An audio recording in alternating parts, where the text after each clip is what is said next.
Hey there! Is today your first time here? Or maybe your first time in a while?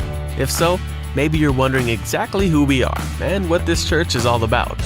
Well, we'd like you to know that we're a group of ordinary people who are on an amazing journey together, following Christ. Our guide is the Bible because it's the divinely inspired Word of God, and it will never take us in the wrong direction. Along the way, we hope you'll see that we are welcoming and spiritually passionate, and that getting to know you is a big deal to us. We know that the road is rough sometimes, but we'll work really hard to bring you practical and relevant messages to equip and encourage you through life's ups and downs. We want you to know that we care about this community, and we believe that it's our job to make it a better place. So, no matter who you are or where you've been, we're glad you're here with us today, and we hope that you'll join us on our journey, following Christ and living out His plan for us. So, welcome to church.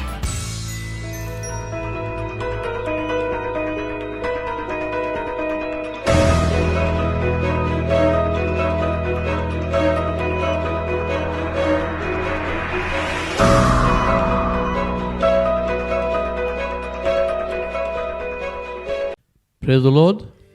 आप सबको जय मसीह की।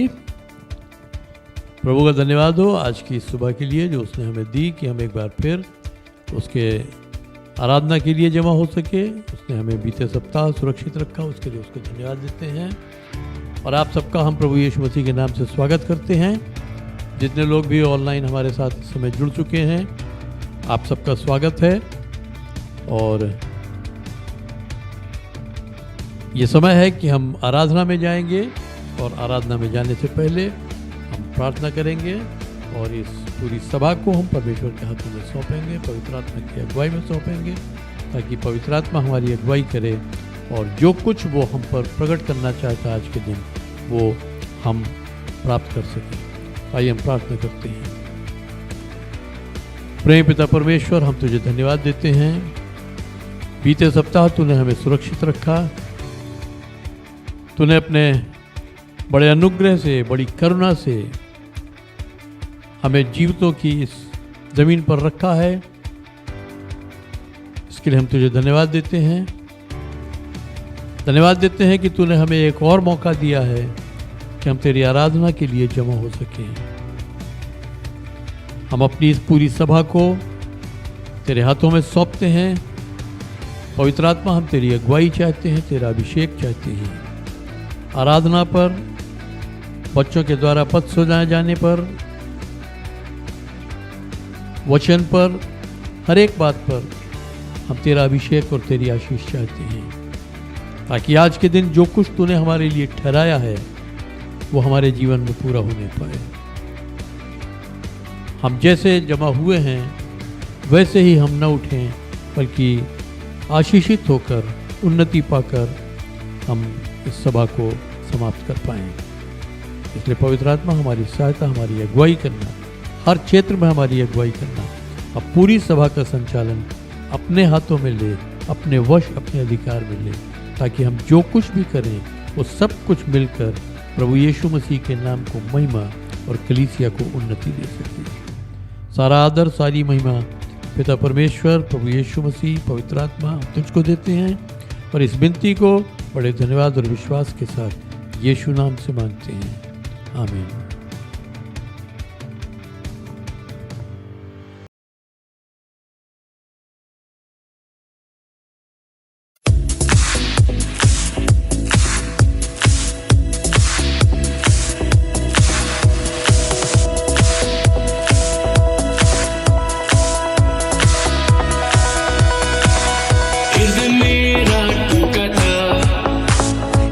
मुझको खड़ा किया।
एक परमेश्वर प्रभु में, जो महिमा सृष्टि में छुपी, हुई प्रगट तुझ में मसीह। कैसा खूबसूरत नाम, कैसा खूबसूरत नाम, नाम यीशु राजा का सदा। कैसा खूबसूरत नाम, न कोई तेरे समान। कैसा खूबसूरत नाम, नाम यीशु का।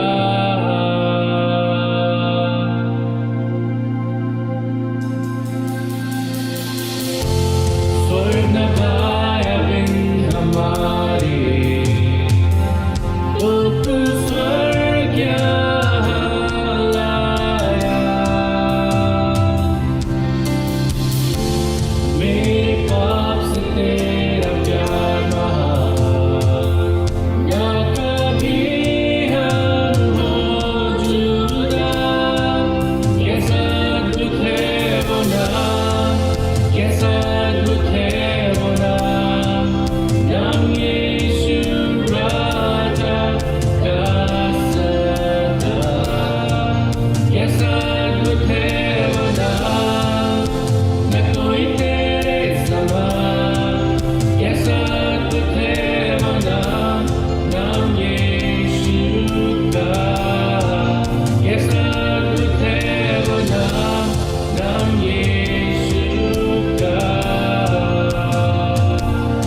आप सबको प्रभु यीशु मसीह के नाम में जय मसीह की। और हम आशा करते हैं कि आपने आराधना में परमेश्वर की उपस्थिति को अनुभव किया होगा, आत्मा में आपने परमेश्वर से मुलाकात की होगी। और हम अपनी आराधना में आगे चलते हुए अब हमने गीतों के द्वारा आराधना की, अब हम परमेश्वर को भेंट चढ़ा के हम आराधना करेंगे। तो इससे पहले हम अपनी भेंटें परमेश्वर के लिए लेके आए, मैं चाहता हूँ हम वचन में से देखेंगे कि परमेश्वर का वचन हमसे क्या कहता है भेंट के विषय में। तो मेरे साथ आप निकालिएगा भजन संहिता और उसका 116 अध्याय और उसका 8वां पद और 12वां पद हम पढ़ेंगे। भजन संहिता 116 उसका 8 पद और फिर उसका 12वां पद। ठीक है, Psalms 116 verse 8 and 12। यहाँ लिखा है, For you have delivered my soul from death, my eyes from tears and my feet from falling. What shall I render to the Lord for all his benefits towards me? यानी यहाँ दाऊद कहता है कि परमेश्वर तूने मेरे प्राण को मृत्यु से बचाया है, तूने मेरी आंखों को आंसुओं से बचाया है और तूने मेरे पैरों को गिरने से बचाया है। और फिर 12वें पद में कहता है कि मैं जो तूने मेरे लिए किया है इसके बदले में मैं तेरे लिए क्या कर सकता हूँ, इसके बदले में मैं परमेश्वर तुझे क्या दे सकता हूँ। और इसी तरीके से एक पद और है जो मैं आपके साथ बांटना चाहता हूँ। भजन संहिता 108 और उसका 42 और 43 पद पढ़ेंगे। वहाँ लिखा है, The righteous see it and rejoice, and all iniquity stops its mouth. Whoever is wise will observe these things, and they will understand the loving kindness of the Lord। यानी धर्मी इन चीज़ों को देखते हैं और आनंदित होते हैं, और जो इनिक्विटी बुराई जो है वो अपना मुंह बंद कर लेती है। और जो समझदार है, जो बुद्धिमान है, वो इन बातों को ऑब्जर्व करता है, वो इन बातों पे ध्यान देता है, वो इन बातों को समझता है, वो परमेश्वर के उस प्रेम को देखने पाता है, समझने पाता है। ठीक है, तो मैं जो विशेष तौर से जो आपसे बात कहना चाहता हूँ वो ये है कि परमेश्वर से हम सब प्रार्थना करते हैं, परमेश्वर हमारे लिए ऐसा कर, हमारे लिए ऐसा कर, हमारे लिए ऐसा कर। और जब परमेश्वर हमारे लिए करता है तो हम आनंदित होते हैं, लेकिन जब हम परमेश्वर से जो हमने मांगा है वो हमें नहीं मिलता है तो हम दुखी होते हैं। हमको कहीं ना कहीं हमें ठेस पहुंचती है कि देखो हमने परमेश्वर से प्रार्थना की और परमेश्वर ने मेरे लिए ऐसा नहीं किया, मैंने परमेश्वर से ये मांगा और परमेश्वर ने मेरे लिए ऐसा नहीं किया। ठीक है, लेकिन क्या कभी हम उन चीज़ों पे ध्यान देते हैं जो हम परमेश्वर से नहीं मांगते लेकिन फिर भी परमेश्वर हमारे लिए करता है? जो हम परमेश्वर से मांगने की हमने कभी इच्छा ही नहीं की लेकिन परमेश्वर ने फिर भी हमारे लिए किया है, क्या हम उन चीज़ों पे कभी ध्यान देते हैं? क्या हम परमेश्वर के उस भलाई पे हम कभी ध्यान देते हैं? है ना, यहाँ लिखा है कि you have delivered my soul from death. परमेश्वर तूने मेरे प्राण को मृत्यु से बचाया है।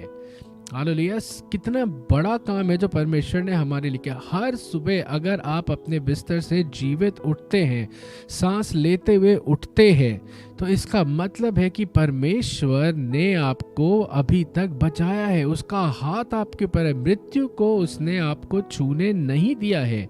आपके और मृत्यु के बीच में परमेश्वर आज भी खड़ा है और यही कारण है कि हम जीवित हैं।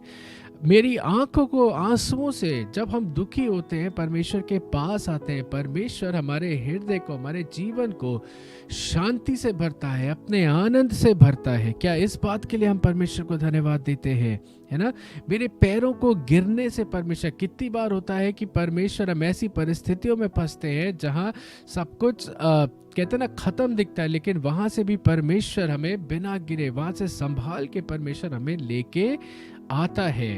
हालेलुया।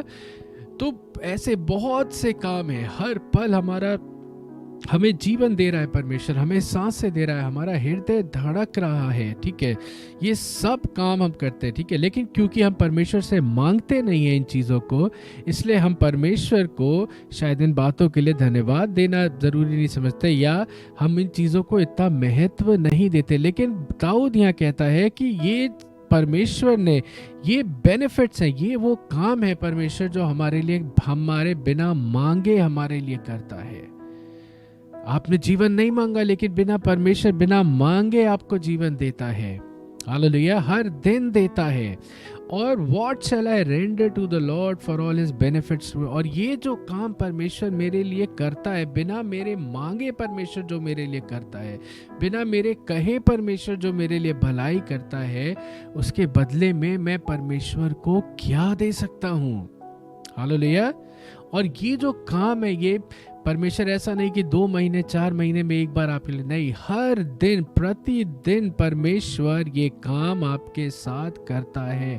प्रतिदिन वो आपको जीवन देता है, प्रतिदिन वो आपको आनंद से भरता है, प्रतिदिन वो आपको संभालता है, प्रतिदिन वो आपको सांसें देता है। हालेलुया। प्रतिदिन वो आपको वो सारी चीजें देता है जो शायद आप उससे मांगते भी नहीं हैं। हालेलुया।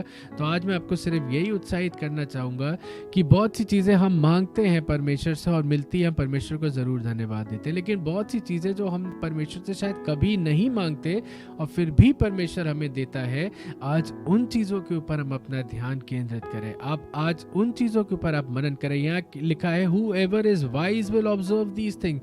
जो बुद्धिमान है वो हर बात में, हर चीज में, हर परिस्थिति में परमेश्वर के हाथ को देखता है ना।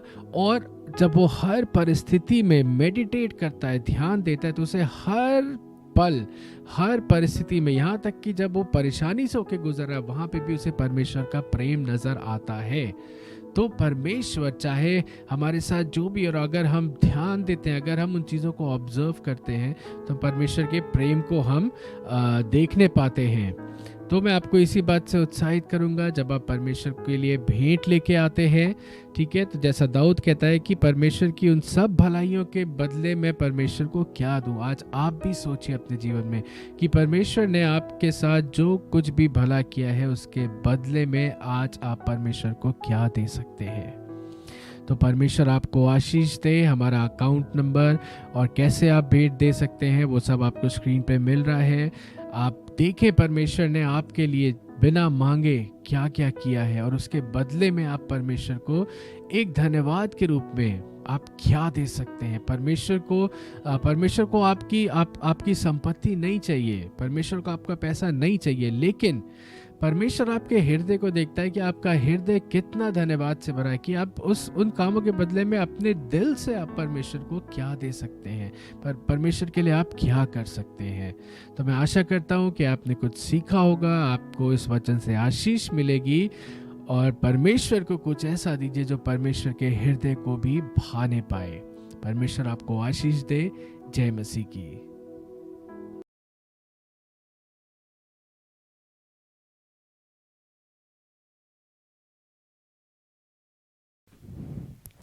I shall not die but live and declare the works of the Lord. Psalms 118 and verse 17. The Lord is on my side, I will not fear. Psalms 118 verse 6. जो अपने आप को नर्म बनाता है वो ऊंचा उठता है। मनुष्य झगड़ा मचाता है, परंतु जो यहोवा पर भरोसा रखता है वह हष्ट पुष्ट हो जाता है। नीति वचन 28:25। Praise the Lord. जय मसीह की। आइए एक साथ मिलकर हम संडे स्कूल के बच्चों के लिए प्रार्थना करें। हालेलुया। धन्यवाद करते प्रेम पिता परमेश्वर आज के सुंदर दिन के लिए। प्रभु हम धन्यवाद करते प्रभु, हम एक साथ मिलके परमेश्वर आपके सम्मुख आए। परमेश्वर हम विशेष प्रार्थना करते प्रभु जी इन बच्चों के लिए। प्रभु इन्होंने जो कुछ भी पद सुनाए प्रभु उन्हें दीजिए अपने जीवन में परमेश्वर इन पदों पे चल सके परमेश्वर पिता, औरों के लिए भी आशीष का कारण बन सके प्रभु जी। इन्हें अपने वरदानों से भरिए प्रभु, अपनी आशीषों से भरिए परमेश्वर। इनके जीवन में आपकी अगुवाई मांगते हैं परमेश्वर पिता। उन्हें दीजिए जीवन के हर एक क्षेत्र में अपना सर्वप्रथम स्थान आपको दे सके परमेश्वर पिता। इनके घरानों में परमेश्वर पिता आपकी आशीषें मांगते प्रभु जी। हर एक चीज को आपके हाथों में सौंपते प्रभु। इन बच्चों पे आपका लहू लगाते परमेश्वर, ने सुरक्षित रखे, अपनी महिमा के लिए इस्तेमाल कीजिए। धन्यवाद के साथ कि हमने जो मांगा हमें मिला। इस प्रार्थना विनती को अपने उद्धारकर्ता प्रभु यीशु मसीह के नाम से मांगते हैं, आमीन। ये समय होगा परमेश्वर के वचन का। अपने हृदय को तैयार कीजिए क्योंकि आज के दिन परमेश्वर आप में से हर एक से बात करेगा। कुछ एक सूचनाएं हैं जो मैं आपको देना चाहता हूं। वो सूचनाएं इस प्रकार से हैं। हमारी जो भौतिक सभाएं हैं, जबकि हम एक साथ एक भवन में एकत्रित होके आराधना में जमा होंगे, वो अगले माह की 7 तारीख से होटल तिरुपति के बेसमेंट हॉल में सुबह 9:30 बजे से शुरू होगी। कृपया तिथि और समय नोट कर लें। 7 मार्च सन 2021 को सुबह 9:30 बजे से हमारी रेगुलर आराधना सभा, नियमित आराधना सभा तिरुपति होटल के बेसमेंट हॉल में होगी। तो समय से आएं और अपने साथ सैनिटाइज़र ज़रूर रखें, मास्क ज़रूर रखें और सोशल डिस्टेंसिंग का ध्यान रखें, ताकि जो सरकार के द्वारा निर्देश हैं उनका पालन करते हुए हम सरकार को भी सहयोग दे सकें और अपनी सुरक्षा भी कर सकें। दूसरा एक जो सूचना मैं देना चाहता हूँ, एक बात कहना चाहता हूँ कि यदि आपके पास कोई प्रार्थना का निवेदन हो या कोई प्रश्न हो आपके, या आपकी कोई गवाही हो, तो आप या तो हमारे व्हाट्सएप नंबर पर या हमारी ईमेल आईडी पर उसको भेज सकते हैं। वो दोनों आपको यहाँ स्क्रीन पर दिखाई दे रहे हैं। अगर आपकी गवाही है तो अच्छा है कि आप उसकी वीडियो रिकॉर्डिंग करके बहुत संक्षेप में, और वो रिकॉर्डिंग आप हमें भेज दें ताकि हम आने वाली सभा में उसको दिखा सकें, क्योंकि आपकी एक गवाही बहुतों को आशीष देगी, बहुतों की उन्नति का कारण ठहर सकती है। तो इसलिए अपनी गवाही वीडियो रिकॉर्डिंग करके आप भेजें ताकि उसको हम दिखा सकें। और एक और विशेष सूचना आपको देना चाहते हैं, जैसा कि हमारी कलीसिया का एक बाइबल कॉलेज है जो आगरा में है, विक्ट्री बाइबल कॉलेज, तो वहाँ हम 2 तरह के कोर्स चलाते हैं।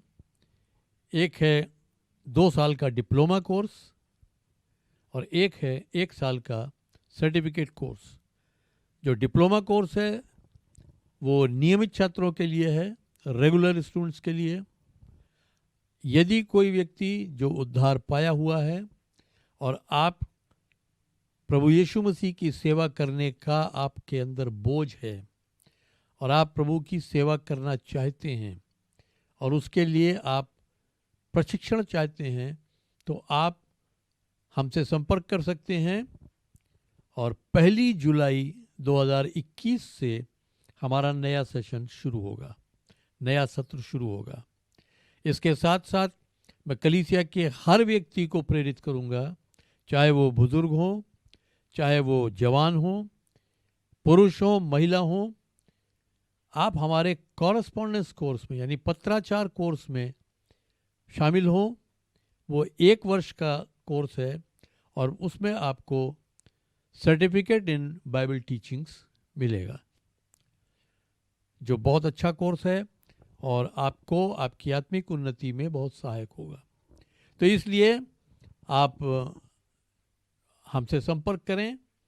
अगर आप रेगुलर बाइबल कॉलेज में जाना चाहते हैं 2 साल के लिए, तो आप हमसे संपर्क कर सकते हैं, और अगर आप पत्राचार से करना चाहते हैं तो भी आप हमसे संपर्क कर सकते हैं। और उसके लिए जो भी फॉर्म है, जो भी औपचारिकताएं हैं, वो आपको बता दी जाएंगी और उस हिसाब से आप आगे कर सकते हैं ताकि आप उस प्रशिक्षण का लाभ पा सकें। तो प्रभु आप सबको आशीष दे। Praise the Lord. आशा करता हूँ आपने आराधना में आनंद उठाया है और प्रभु का धन्यवाद करते हैं आराधना के दल के लिए, छोटे बच्चों के लिए जो बाइबल के पद सुनाते हैं, और मैं आशा करता हूँ कि उनके उन पदों से भी आपको आशीष मिलती है। आइए अब हम आज के वचन पर चलते हैं। जो वचन प्रभु ने मेरे हृदय में उभारा, मैं वो आपके साथ बांटना चाहता हूँ। ये वचन है मत्ती रचित सुसमाचार उसके 16वें अध्याय उसके 13 पद से 19 पद तक। Matthew chapter 16 verse 13 to 19। यहाँ लिखा है, जब यीशु कैसरिया फिलिप्पी के प्रदेश में आकर अपने चेलों से पूछने लगा कि लोग मनुष्य के पुत्र को क्या कहते हैं, उन्होंने कहा, कितने तो यूहन्ना बपतिस्मा देने वाला कहते हैं, और कितने एलिया, और कितने यिर्मयाह या भविष्यद्वक्ताओं में से कोई एक कहते हैं। उसने उनसे कहा, परंतु तुम मुझे क्या कहते हो? शमौन पतरस ने उत्तर दिया कि तू जीवते परमेश्वर का पुत्र मसीह है। यीशु ने उसको उत्तर दिया कि हे शमौन, योना के पुत्र, तू धन्य है, क्योंकि मांस और लोहू ने नहीं, परंतु मेरे पिता ने जो स्वर्ग में है ये बात तुझ पर प्रकट की है। और मैं भी तुझसे कहता हूं कि तू पतरस है, और मैं इस चट्टान पर अपनी कलीसिया बनाऊंगा, और अधोलोक के फाटक इस पर प्रबल न होंगे। मैं तुझे स्वर्ग के राज की कुंजियां दूंगा, और जो कुछ तू पृथ्वी पर बांधेगा वो स्वर्ग में बंधेगा, और जो कुछ तू पृथ्वी पर खोलेगा वो स्वर्ग में खुलेगा। परमेश्वर अपने वचन के पढ़े और सुने जाने पर आशीष दे। यहां हम देखते हैं यीशु मसीह अपनी कलीसिया बनाने के विषय में बात करता है, और वो शमौन से कहता है कि जब शमौन ने उसको उत्तर दिया कि तू जीवते परमेश्वर का पुत्र मसीह है, तो यीशु मसीह ने उससे कहा कि हे शमौन, योना के पुत्र, तू धन्य है, क्योंकि मांस और लोहू ने नहीं, परंतु मेरे पिता ने जो स्वर्ग में है ये बात तुझ पर प्रकट की है। ये बात परमेश्वर की ओर से तेरे ऊपर प्रकट की गई है। ये तूने अपनी बुद्धि से नहीं जाना है, क्योंकि लिखा है कि बिना पवित्र आत्मा के कोई कह ही नहीं सकता कि यीशु प्रभु है। तो जब तक परमेश्वर की ओर से न प्रकट हो तब तक हम उस चीज को स्वीकार नहीं कर सकते। वो शमौन ने जब उस बात को कहा तो यीशु मसीह ने उसको यही कहा कि ये बात मेरे पिता की ओर से तुझ पर प्रकट की गई है। और उसके बाद कहता है, और मैं भी तुझसे कहता हूं, मेरे पिता ने तुझे कुछ बताया है, जो उसने बताया है वो सत्य है। और मैं भी तुझसे कहता हूं कि तू पतरस है। उसका नाम शमौन था, लेकिन यीशु मसीह ने यहां उसको ये कहा कि तू पतरस है, और मैं इस चट्टान पर अपनी कलीसिया बनाऊंगा, और अधोलोक के फाटक इस पर प्रबल न होंगे। तो यीशु मसीह कहता है कि मैं भी तुझसे कहता हूं, परमेश्वर ने जो तुझ पर प्रकट किया है उसके आगे मैं भी तुझसे कहता हूं कि तू पतरस है। पतरस का मतलब हुआ, जो यूनानी भाषा में जो शब्द है वो पेट्रोस है, और अरामिक भाषा में उसी को कैफास कहते हैं। इसका अर्थ है चट्टान का एक टुकड़ा या पत्थर, कि तू पतरस है, यानी तू एक पत्थर है, और मैं इस चट्टान पर अपनी कलीसिया बनाऊंगा। चट्टान को जो यूनानी भाषा में शब्द इस्तेमाल हुआ है वो पेट्रा है। पेट्रा का मतलब है चट्टान, पेट्रोस का मतलब है चट्टान का टुकड़ा यानी पत्थर, और पेट्रा का मतलब है चट्टान। यानी शमौन को उसने कहा, पतरस, तू पतरस है, तू पेट्रोस है, तू चट्टान का एक टुकड़ा है, क्योंकि तू मेरा शिष्य है, क्योंकि तू मुझसे प्रीति रखता है, तू मुझसे जुड़ा हुआ है, इसलिए तू चट्टान का एक टुकड़ा है, और मैं अपनी कलीसिया बनाऊंगा, वो चट्टान पर बनाऊंगा। तो शमौन, जिसको हम आगे जाके पतरस के नाम से जानते हैं, तो पतरस वो चट्टान नहीं है, वो चट्टान स्वयं यीशु मसीह है। जो कलीसिया की नींव जो पड़ती है वो चट्टान पर पड़ती है, वो पत्थर पे नहीं पड़ती है, वो चट्टान पर पड़ती है। यीशु मसीह ने कहा कि मैं चट्टान पर अपनी कलीसिया बनाऊंगा, यानी वो चट्टान स्वयं यीशु मसीह है, वो चट्टान स्वयं यीशु मसीह है। और पतरस जो है वो चट्टान नहीं है, पतरस के ऊपर कलीसिया नहीं बनाई गई। और न यीशु मसीह का कहना था कि मैं तुझ पर अपनी कलीसिया बनाऊंगा, क्योंकि पतरस जो है वो चट्टान नहीं है, बल्कि पतरस he is one of the builders, वो बनाने वालों में से एक है। जैसे आप में से बहुतों ने अपने मकान बनाए होंगे, तो आपने खुद नहीं बनाए हैं, लेकिन बनाने वाले लोग उसमें थे, आपने बनवाए हैं, आपने अपना मकान बनवाया है, लेकिन बनाने वाले लोग और हैं। तो यीशु मसीह, कलीसिया यीशु मसीह बनाता है, बनाने वाले वो हम और आप होते हैं। हर वो विश्वासी, हर वो व्यक्ति जो यीशु मसीह के प्रति समर्पित है, वो पतरस है, वो एक पत्थर है, और उसको यीशु मसीह इस्तेमाल करना चाहता है एक कलीसिया बनाने के लिए। उसको वो इस्तेमाल करना चाहता है कि वो कलीसिया बनाने में यीशु मसीह का सहयोग करे। जैसा पहला कुरिन्थियों 3 में लिखा भी है कि हम उसके सहकर्मी हैं, हम उसके साथ साथ काम करते हैं, जैसा वो कहता है वैसा हम करते हैं। अगर हम देखें पहला कुरिन्थियों 3 अध्याय उसके 11 पद में यहां लिखा है, क्योंकि उस नींव को छोड़ जो पड़ी है और वो यीशु मसीह है, कोई दूसरी नींव नहीं डाल सकता। तो नींव तो यीशु मसीह पर ही पड़ती है, नींव तो चट्टान पर ही पड़ती, एक पत्थर पे नींव नहीं पड़ती, एक पत्थर के टुकड़े पर नींव नहीं पड़ती, नींव चट्टान पर पड़ती है। यीशु मसीह ने दृष्टांत भी बताया था कि 2 लोगों ने घर बनाए, एक ने चट्टान पर नींव डाल के घर बनाया और एक ने बालू पर बिना नींव डाले घर बना लिया। किसका जल्दी बना? जिसने बिना नींव डाले घर बना लिया, उसका जल्दी बन गया।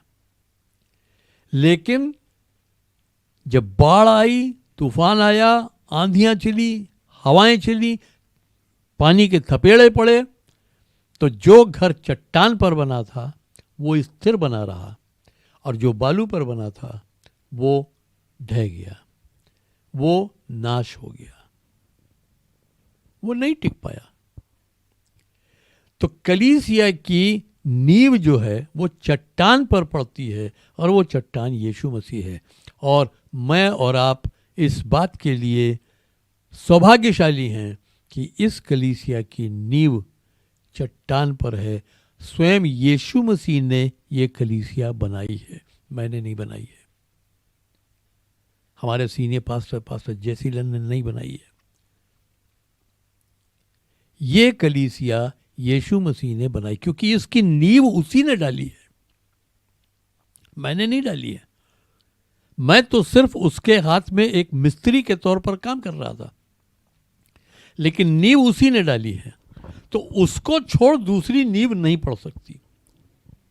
और यीशु मसीह यही चीज कहता है पतरस से कि तू पतरस है, तू पत्थर है, तू चट्टान का टुकड़ा है, लेकिन नींव मैं इस चट्टान पर डालूंगा, और वो चट्टान खुद मैं हूं। अगर हम देखें यशाया 28 और उसका 16 पद, वहां लिखा है, इसलिए प्रभु यहोवा यूं कहता है, देखो मैंने सयून में एक नींव का पत्थर रखा है,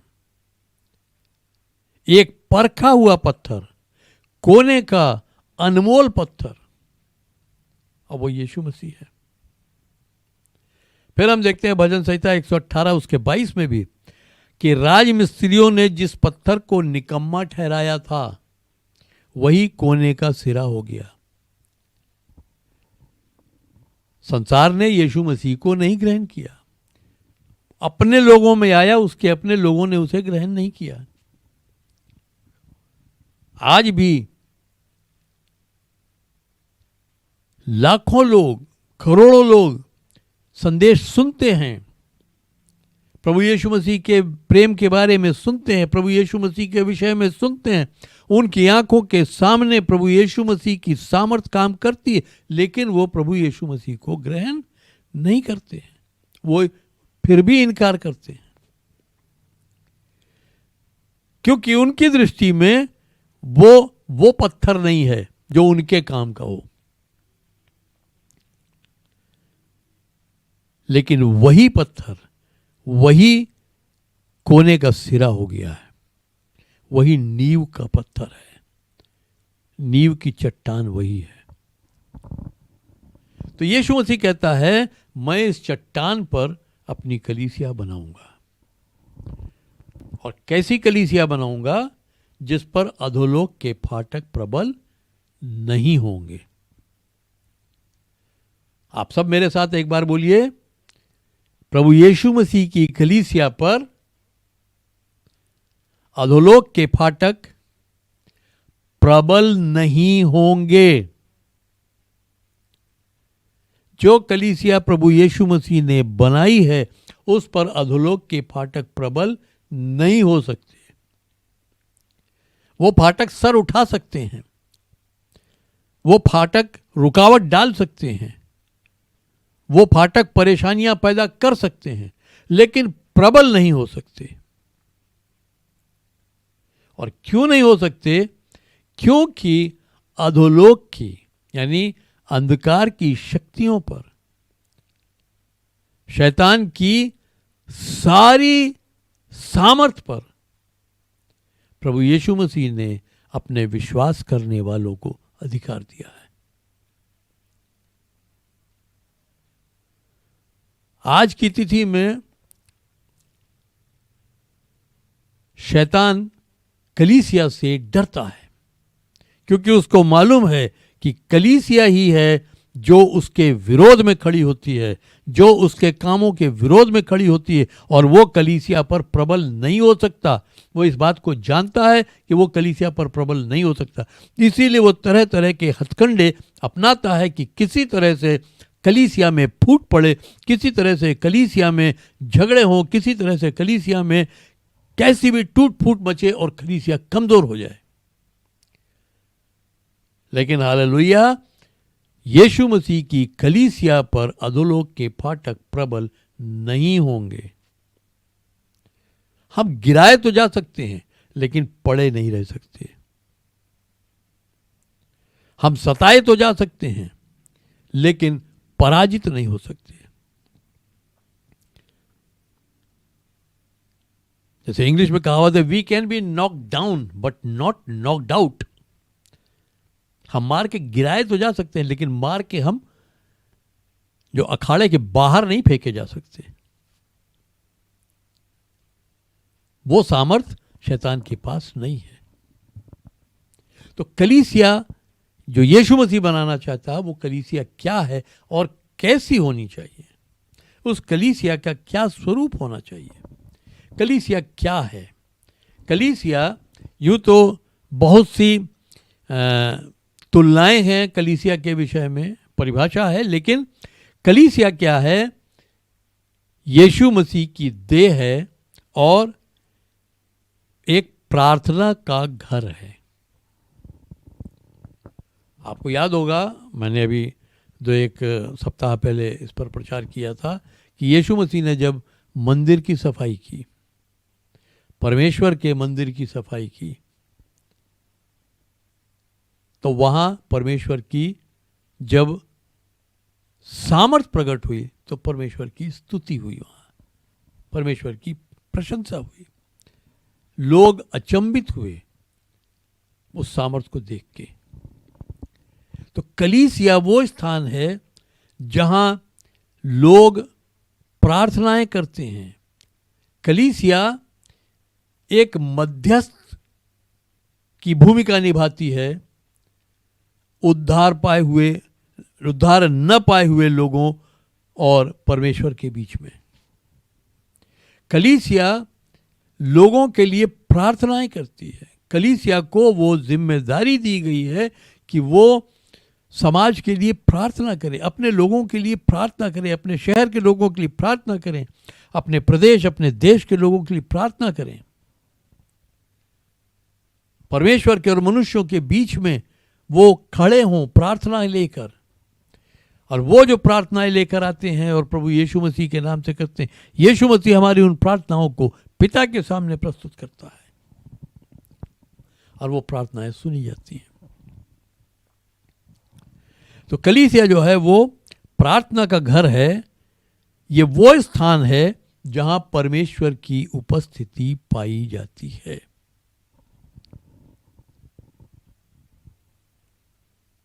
कुरिन्थियों को जब पौलुस लिखता है कि क्या तुम नहीं जानते कि तुम परमेश्वर का मंदिर हो, तो वो कुरिन्थ की कलीसिया को लिख रहा है कि तुम परमेश्वर का मंदिर हो। कलीसिया परमेश्वर का मंदिर है, और अगर परमेश्वर का मंदिर है तो परमेश्वर की उपस्थिति वहां होनी चाहिए। अगर परमेश्वर का मंदिर है तो परमेश्वर की सामर्थ्य वहां प्रकट होनी चाहिए। तो कलीसिया वो स्थान है जो प्रार्थना का स्थान है। कलीसिया वो स्थान है जहां परमेश्वर की उपस्थिति पाई जाती है। यदि एक कलीसिया यीशु की नींव पर बनी है तो वहां उसकी उपस्थिति है। अगर कलीसिया यीशु मसीह के नाम से जमा होती है तो यीशु मसीह ने क्या वायदा किया है, जहां 2 या 3 मेरे नाम से जमा होते हैं वहां मैं उपस्थित हूं। तो कलीसिया में यीशु मसीह की उपस्थिति है। अगर कलीसिया यीशु मसीह के नाम से जमा हो रही है, अगर कलीसिया आराधना के लिए जमा हो रही है, अगर कलीसिया एक हृदय होकर जमा हो रही है, तो वहां यीशु मसीह की उपस्थिति है। और जहां उसकी उपस्थिति है वहां उसकी सामर्थ है। ये हो ही नहीं सकता कि जहां यीशु मसीह हो वहां सामर्थ्य न प्रकट हो, वहां विजय न मिले, वहां आनंद न हो, वहां आशीष न हो, वहां शांति न हो, वहां मेल मिलाप न हो, वहां प्रेम न हो। ऐसा नहीं हो सकता।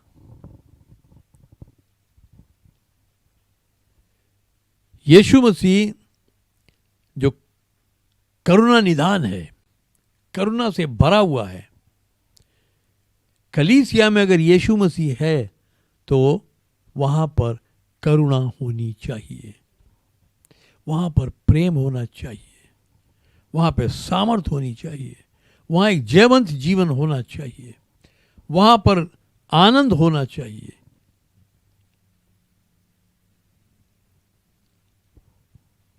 वहां आशीषें होनी चाहिए, वहां पर शांति होनी चाहिए, वहां मेल मिलाप होना चाहिए, एक सौहार्द होना चाहिए। तो जहां उसकी उपस्थिति वहां ये सब कुछ मिलेगा। और जो बातें इसके उल्टी हैं वो वहां नहीं होंगी। जहां यीशु मसीह की उपस्थिति है वहां पर पराजय नहीं होगी, वहां पर दुर्बलता नहीं होगी, वहां पर शोक नहीं होगा, वहां पर श्राप नहीं होंगे, वहां अशांति नहीं होगी, वहां बैर भाव झगड़े फसाद नहीं होंगे, वहां नफरत नहीं होगी, ईर्ष्या नहीं होगी। तो कलीसिया वो स्थान है जहां प्रार्थना होती है, कलीसिया वो स्थान है जहां परमेश्वर की उपस्थिति पाई जाती है, कलीसिया वो स्थान है जहां उसकी सामर्थ्य प्रकट होती है, उसका स्वभाव प्रकट होता है और उसके गुण प्रकट होते हैं। वो स्थान कलीसिया है। तो चर्च में आपको आज प्रेरित करना चाहता हूं, हम अपने स्वरूप को उस दिशा में लेकर चलें। और जितना हम जैसे जैसे हम उस दिशा में आगे बढ़ेंगे, वैसे वैसे आप देखेंगे कि परमेश्वर अपनी सामर्थ बहुतायत से प्रकट करेगा। परमेश्वर अपनी आशीषें बहुतायत से उंडे लेगा। जो परमेश्वर का भवन था, पहले तो तंबू था, बाद में फिर सुलेमान ने एक भवन बनवाया था। तो तंबू में क्या था, जो परम पवित्र स्थान था, वहां पर वाचा का संदूक रखा हुआ था और परमेश्वर की उपस्थिति वाचा के संदूक पर होती थी।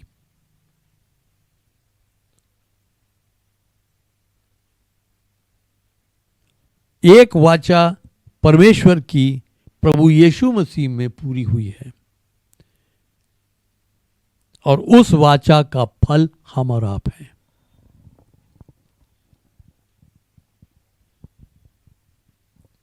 तो हमारे बीच में वो वाचा का संदूक यानी परमेश्वर की उपस्थिति हमारे बीच में होनी चाहिए,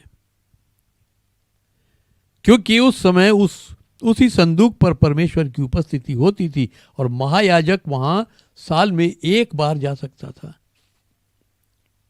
लेकिन आज वो स्थान हमारे लिए खुल गया है कि हम साल में एक बार नहीं, दिन में सैकड़ों बार जा सकते हैं, जब चाहे जा सकते हैं।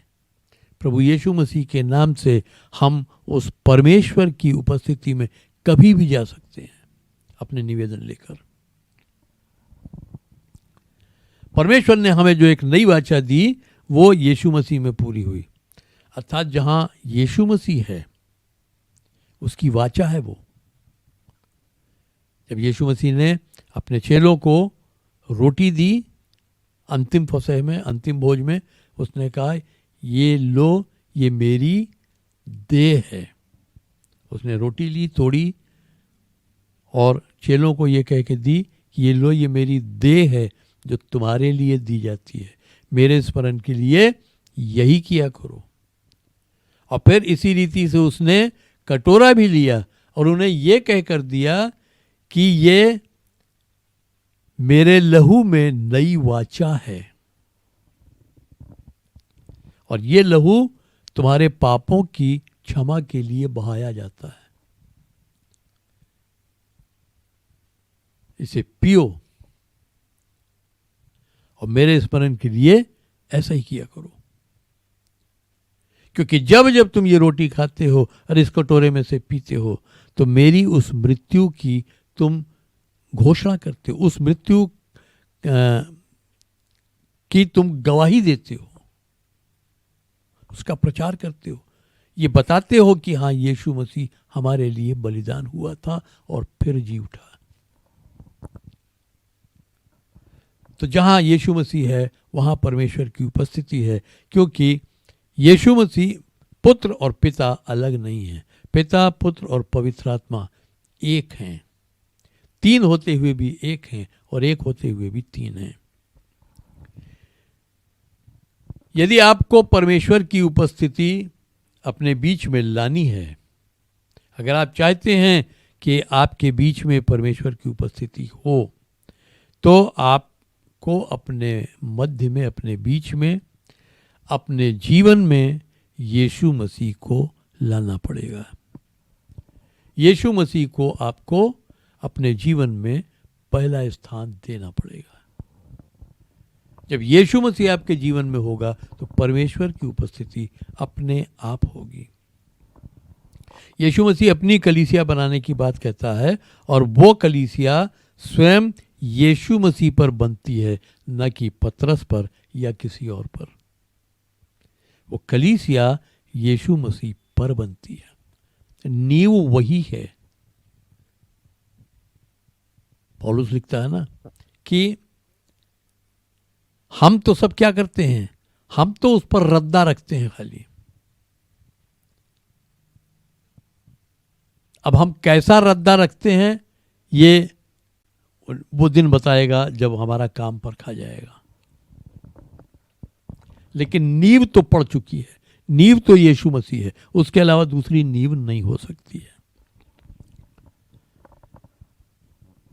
जो पेट्रोस है यानी कि जो पत्थर है वो तो हटाया जा सकता है, लेकिन चट्टान नहीं हटाई जा सकती, क्योंकि वो चट्टान चिरस्थायी है, वो अडिग है, अटल है, वो नहीं हट सकती, वो नहीं टूट सकती। इसलिए कलीसिया पेट्रोस पर नहीं बल्कि पेट्रा पर ही बनती है, पत्थर पे नहीं लेकिन चट्टान पे बनती है।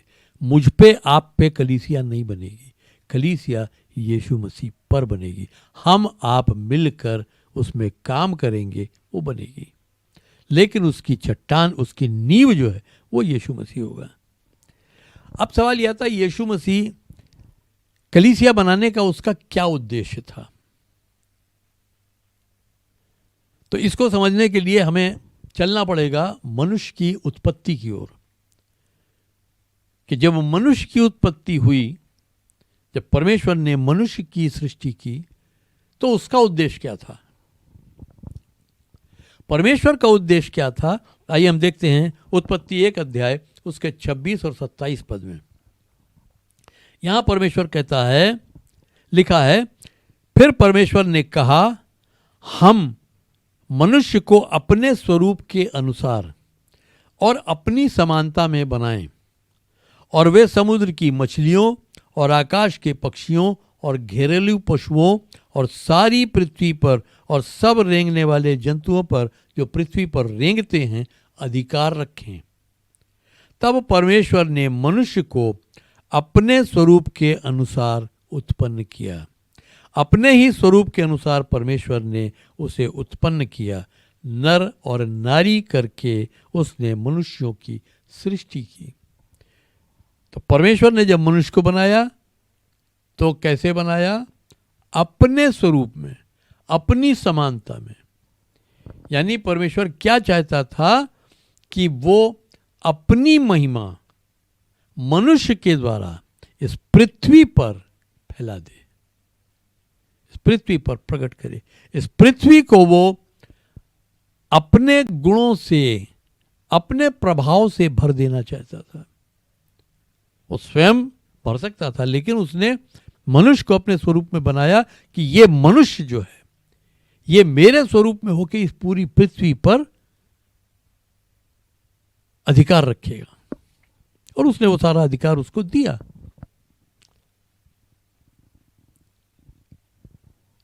लेकिन शैतान ने उसको बहकाया, उसको पाप में डाला। नतीजा ये हुआ कि उसके और परमेश्वर के बीच में दूरी हो गई। यही कारण है कि आज जब मनुष्य पैदा होता है तो वो परमेश्वर से दूर रहता है। मनुष्य जब पैदा होता है तो वो जन्म से ही पाप में पैदा होता है।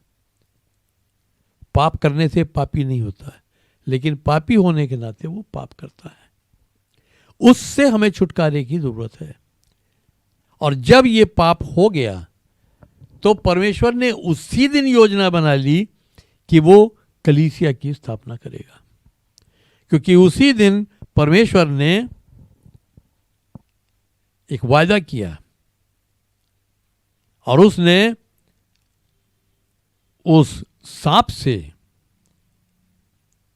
जिसका रूप लेके शैतान वहां आया था, उससे कहा कि अब से तू पेट के बल चला करेगा और मैं तेरे वंश और इस स्त्री यानी हव्वा के वंश, तेरे वंश और इस स्त्री के वंश के बीच में शत्रुता पैदा करूंगा, और तू उसकी एड़ी को डसेगा और वह तेरे सर को कुचलेगा। उसी दिन परमेश्वर ने यह योजना घोषित कर दी कि वो स्त्री के वंश से उसका सर कुचलवाएगा। और प्रभु यीशु मसीह जो है वो मरियम का बेटा है, यूसुफ का बेटा नहीं है। सांसारिक तौर पर उसके माता पिता में यूसुफ और मरियम गिने जाते थे, लेकिन यूसुफ उसका पिता नहीं है, उसका पिता परमेश्वर है। परमेश्वर के पवित्रात्मा की सामर्थ्य से मरियम गर्भवती हुई और उसने एक पुत्र को जन्म दिया जिसका नाम यीशु रखा गया। तो यीशु मसीह उस स्त्री का वंशज है, पुरुष का वंशज नहीं है। और ये साइंटिफिकली भी प्रूव हो चुका है, वो किसी और समय में उसमें जाऊंगा डिटेल में। तो कहने का तात्पर्य यह है कि परमेश्वर ने उसी दिन ये तय कर लिया था कि मैं इस स्त्री के वंश के द्वारा इस शैतान के सर को कुचलवा दूंगा। और वही चीज़ गलतियों की पत्री में लिखी है कि यीशु मसीह ने क्रूस पर अंधकार की सारी शक्तियों का खुल्लम खुल्ला तमाशा बना दिया, यानी उनका सर कुचल दिया, उनकी सारी सामर्थ्य को उसने तोड़ दिया। लिखा है सबसे अंतिम जो बैरी है वो मृत्यु है, और उसने मृत्यु पर भी विजय पा ली। वो मरा, वो बलिदान हुआ, मरा, समाधि में रखा गया, लेकिन तीसरे दिन जी उठा, मृत्यु पर जयवंत हो गया। तो शत्रु की सारी सामर्थ्य पर उसने अधिकार पा लिया, और वो अधिकार मुझे और आपको भी दिया है। तो परमेश्वर ने उसी दिन ये तय कर लिया था और उसी दिन इस बात की घोषणा कर ली थी। और तो परमेश्वर का उद्देश्य क्या था कि वो अपने गुणों को मनुष्य के द्वारा प्रकट करना चाहता था। अब जो यीशु मसीह चाहता है कलीसिया से, जो उसने कहा मैं अपनी कलीसिया बनाऊंगा, उस कलीसिया से यीशु मसीह क्या चाहता है? देखिए, हम देखते हैं इसको मत्ती 28 उसके 19 और 20 पद में। यहाँ यीशु मसीह कहता है, इसलिए तुम जाओ। अगर हम 18वां पद भी ले लें तो लिखा है, यीशु मसीह कहता है कि स्वर्ग और पृथ्वी का सारा अधिकार मुझे दिया गया है, इसलिए तुम जाओ और सब जातियों के लोगों को पिता और पुत्र और पवित्र आत्मा के नाम से बपतिस्मा देते हुए शिक्षा दो, यानी चेला बनाओ। उन्हें उन सब बातों को मानने की शिक्षा दो जिनकी आज्ञा मैंने तुम्हें दी है, और देखो मैं जगत के अंत तक सदैव तुम्हारे साथ हूं। आमीन।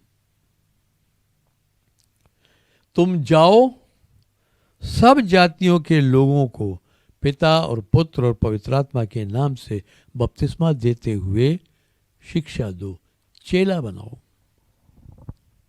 चेला बनाओ, मैंने तुम्हें चेला बनाया। यीशु मसीह अपने चेलों से कहता है चेला बनाओ। तो यीशु मसीह ने उनको चेला बनाया, यानी यीशु मसीह ने अपना सारा जो कुछ भी स्वभाव था वो उनके अंदर उंडेला, उनको वो सब कुछ करके दिखाया, उनको सारी शिक्षाएं दी। और बड़ी बात जो है कि एक चेला जो है वो क्या करता है? वो गुरु के पद चिन्हों पर चलता है। जो गुरु को करते हुए देखता है वही वो करता है। वो गुरु के पीछे पीछे चलता है। एक तरह से कहें तो वो गुरु को इमिटेट करता है। तो यीशु मसीह भी यही चाहता है कि हम लोगों को यीशु मसीह के समान बनने की शिक्षा दें। पहले हम उसके समान बने, हम उसके समान बनने का प्रयास करें, और फिर हम लोगों को उसके समान बनने की शिक्षा दें।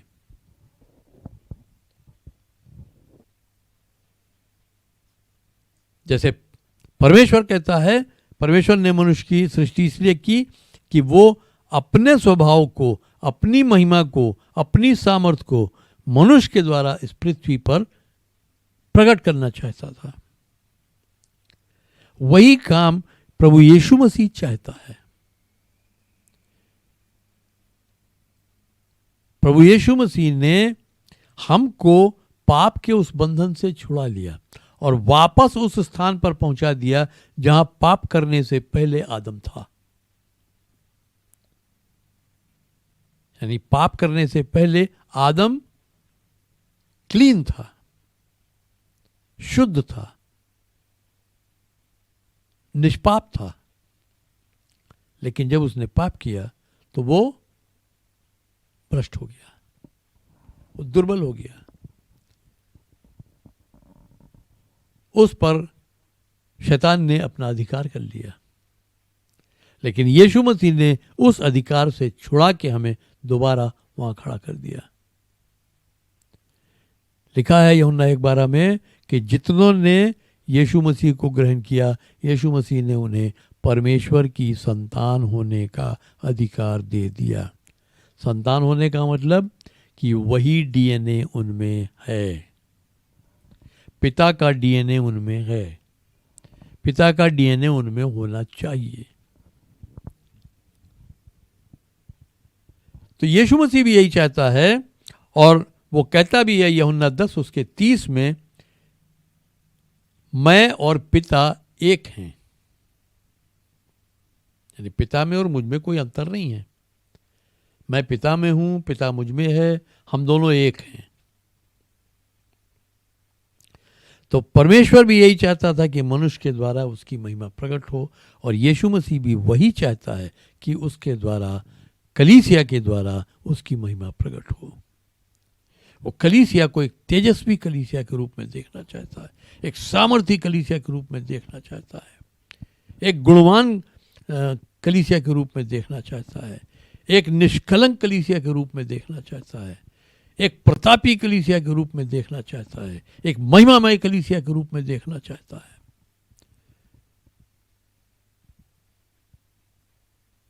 यदि अन्य कलीसियाओं में से भी कोई भाई कोई बहन इस समय सुन रहे हैं, तो आप इस बात को ध्यान रखिए कि यीशु मसीह कैसी कलीसिया चाहता है, जहां उसकी उपस्थिति पाई जाए, जहां उसका स्वभाव पाया जाए, जहां उसकी सामर्थ पाई जाए, जहां उसकी महिमा प्रकट हो, जहां उसका प्रेम बह चले, जहां उसका तरस लोगों को मिले, वो ऐसी कलीसिया बनाना चाहता है।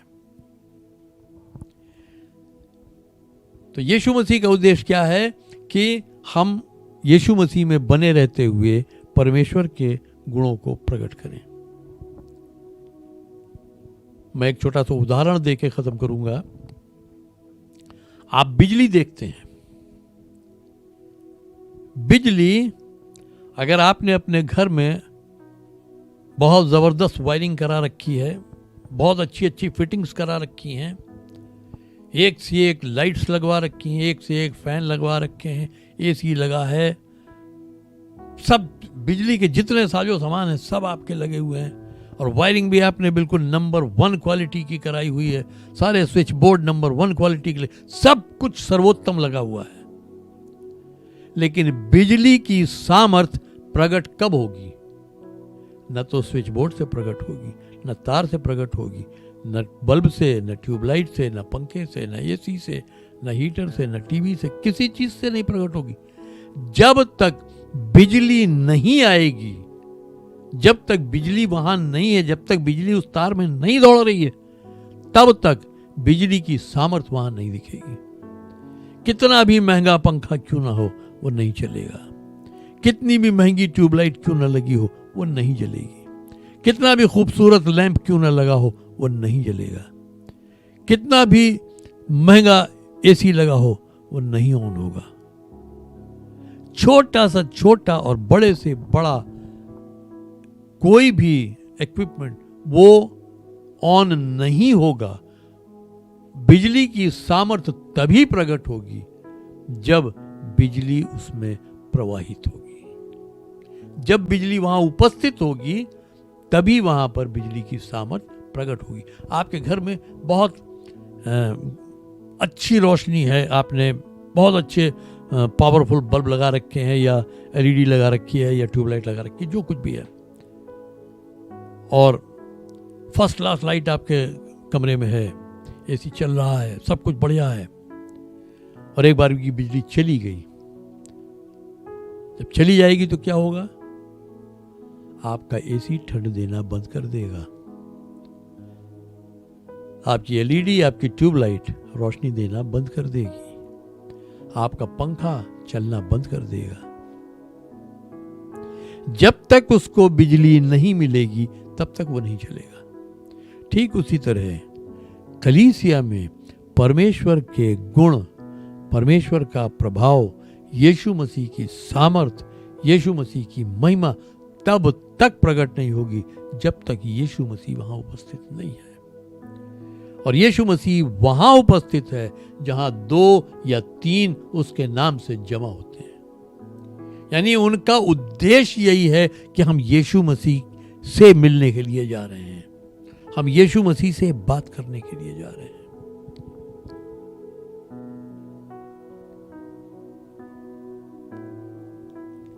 तो जब तक हमारा हृदय इस तरह से मसीह का खोजी नहीं बनेगा तब तक कलीसिया में वो सामर्थ्य नहीं प्रकट होगी।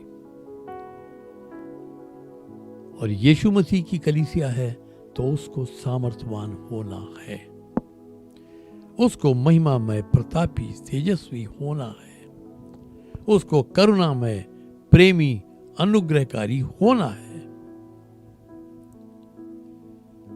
अगर हमारे द्वारा यीशु मसीह का स्वभाव नहीं प्रकट होता है तो फिर हम कलीसिया नहीं है। जिस कलीसिया में यीशु मसीह का स्वभाव प्रकट नहीं होता वो कलीसिया मसीह की कलीसिया नहीं है, क्योंकि वहां मसीह प्रकट नहीं है, वहां मसीह उपस्थित नहीं है। और अगर यीशु मसीह उपस्थित नहीं है तो उसकी सामर्थ्य भी नहीं उपस्थित होगी। अगर बिजली नहीं आ रही है तो बल्ब नहीं जलेगा, पंखा नहीं चलेगा। सामर्थ का स्रोत यीशु मसीह है। अगर वो कलीसिया में नहीं है तो कलीसिया में सामर्थ नहीं प्रकट होगी, महिमा नहीं प्रकट होगी, कलीसिया में लोग उद्धार नहीं पाएंगे। लेकिन जब यीशु मसीह वहां है तो निश्चित तौर पर लोग आएंगे और उद्धार पाएंगे। जैसे हम प्रेरितों के काम में देखते हैं, रोज लोग उद्धार पाते थे और परमेश्वर रोज लोगों को उनमें मिलाता जाता था।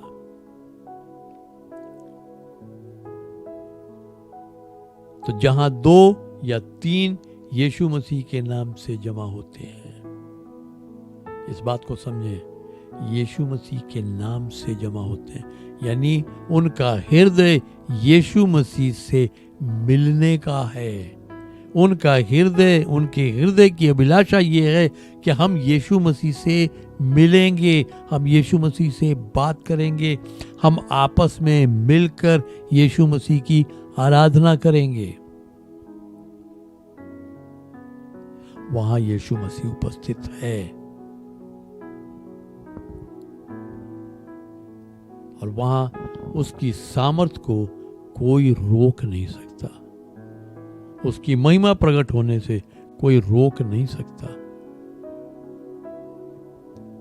उसका प्रेम प्रदर्शित होने से कोई रोक नहीं सकता, लोगों को उद्धार पाने से कोई रोक नहीं सकता। तो चर्च, आज आप अपने आप को दोबारा खोजें, rediscover yourself. And I am speaking to all the listeners, all the viewers, irrespective of churches you are in, rediscover yourself. आप सुनने वाले लोग, देखने वाले लोग, किसी भी कलीसिया के क्यों ना हो, आप अपने आप को दोबारा खोजें कि क्या कलीसिया में मसीह की उपस्थिति है। अगर है तो अच्छी बात है, और अगर परमेश्वर की सामर्थ्य नहीं प्रकट हो रही है, उसकी महिमा नहीं प्रकट हो रही है, तो वहां यीशु मसीह नहीं है।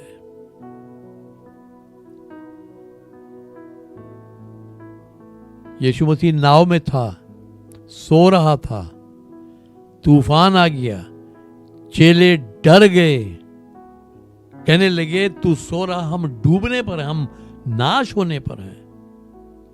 यीशु मसीह ने यही उनको डांट के कहा कि ऐसा कैसे हुआ कि तुम्हारा विश्वास नहीं रहा। मैं हूं, मैं सो रहा हूं तो क्या, मैं तुम्हारी इस नाव में हूं। ऐसा कैसे हो गया कि तुम्हारा विश्वास चला गया। यानी जब यीशु मसीह है तो कितना भी बड़ा तूफान उठेगा,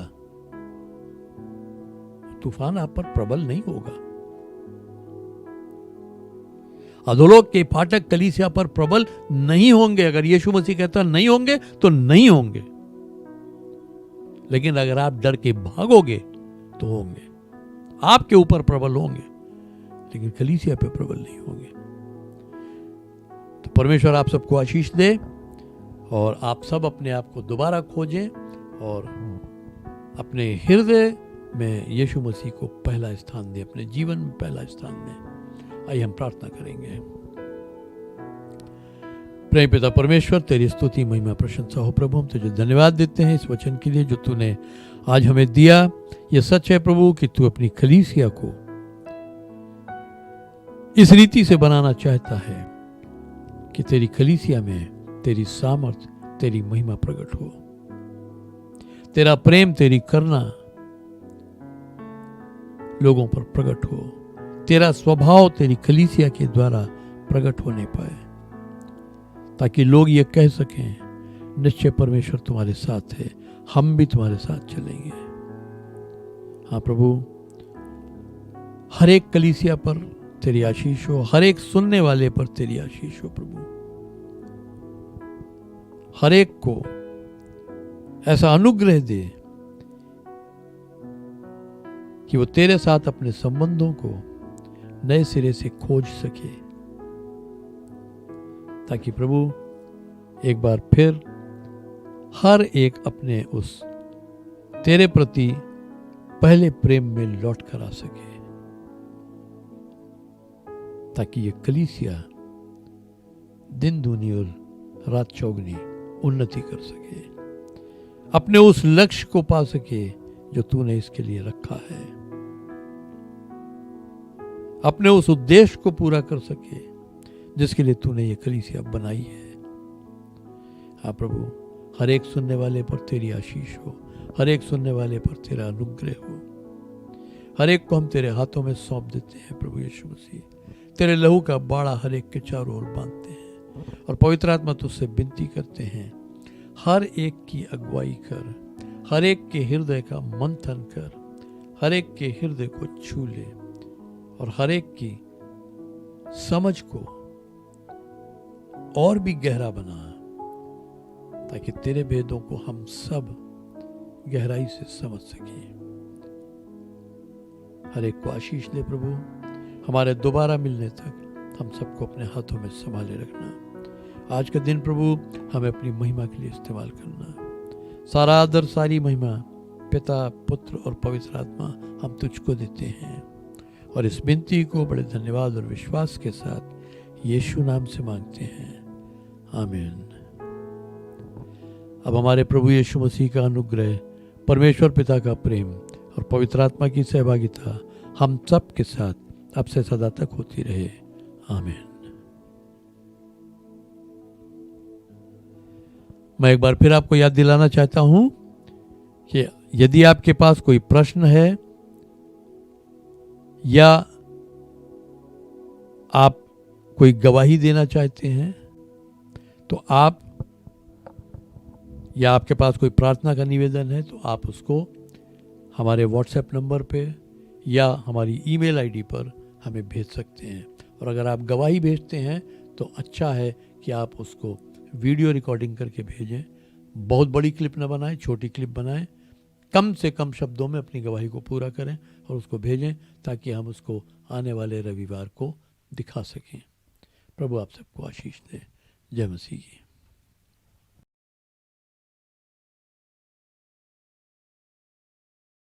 क्योंकि ये बात मुझे प्रभु से पहुंची और मैंने तुम्हें भी पहुंचा दी कि प्रभु यीशु ने जिस रात वो पकड़वाया गया रोटी ली और धन्यवाद करके उसे तोड़ी और कहा कि ये मेरी देह है जो तुम्हारे लिए है, मेरे स्मरण के लिए यही किया करो। इसी रीति से उसने बियारी के पीछे कटोरा भी लिया और कहा, ये कटोरा मेरे लहू में नई वाचा है, जब कभी पियो तो मेरे स्मरण के लिए यही किया करो। क्योंकि जब कभी तुम ये रोटी खाते और इस कटोरे में से पीते हो तो प्रभु की मृत्यु को जब तक वो न आए प्रचार करते हो। इसलिए जो कोई अनुचित रीति से प्रभु की रोटी खाए या उसके कटोरे में से पिए, वो प्रभु की देह और लहू का अपराधी ठहरेगा। इसलिए मनुष्य अपने आप को जांच ले और इसी रीति से इस रोटी में से खाए और इस कटोरे में से पिए। क्योंकि जो खाते पीते समय प्रभु की देह को न पहचाने, वो इस खाने और पीने से अपने ऊपर दंड लाता है। इसी कारण तुम में बहुत से लोग निर्बल और रोगी हैं और बहुत से सो भी गए। यदि हम अपने आप को जांचते तो दंड न पाते। प्रभु हमारी सहायता करे, हम अपने आप को परमेश्वर के हाथों में सौंपें और अपना संबंध परमेश्वर से हम ठीक करें। यदि कोई ऐसी बात है जो हमारे जीवन में ऐसी है जो प्रभु के निकट ग्रहण योग्य नहीं है, हम उसका अंगीकार करें और अपने संबंध को एक बार फिर प्रभु के साथ सही रीति से स्थापित करें और उसके बाद हम इसमें सम्मिलित हों।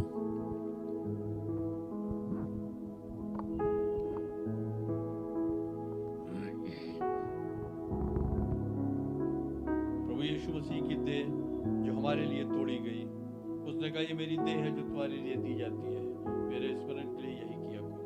हम विश्वास के साथ इसको करें।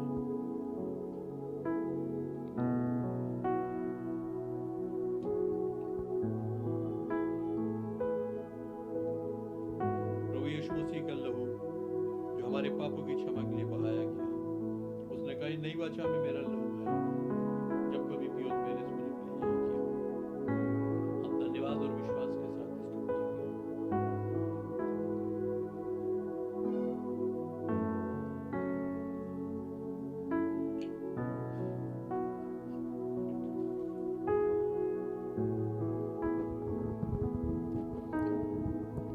प्रभु यीशु मसीह, हम तुझे धन्यवाद देते हैं उस महान बलिदान के लिए जो तूने क्रूस पर हमारे लिए दिया, ताकि हम तेरे द्वारा उद्धार पाएं, अनंत जीवन के वारिस बने। धन्यवाद देते हैं प्रभु कि तेरी देह जो लहूलुहान की गई, जो तोड़ी गई, वो हमें जीवन देने के लिए, हमारी चंगाई के लिए थी, और जो लहू तूने बहाया वो हमारे पापों की क्षमा के लिए। तेरे लहू में हमारे पाप का लेखा मिटा दिया जाता है। इसके लिए हम तुझे धन्यवाद देते हैं कि तूने हमें जो पापी थे अपने इस बलिदान के द्वारा छुड़ा लिया है और पिता के राज्य में प्रवेश दिलाया है।